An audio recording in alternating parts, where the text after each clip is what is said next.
guys, ayan, magluto tayo ng nilabog na ubod.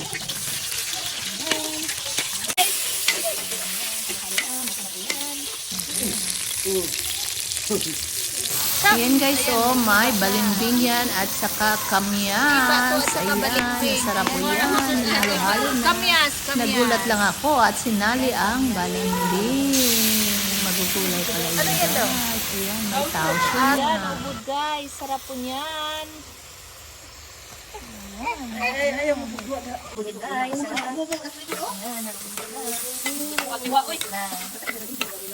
guys, kapit na siya maluto.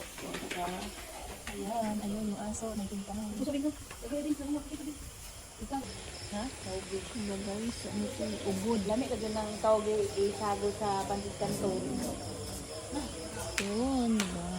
Diba kayo magpanalusog ka?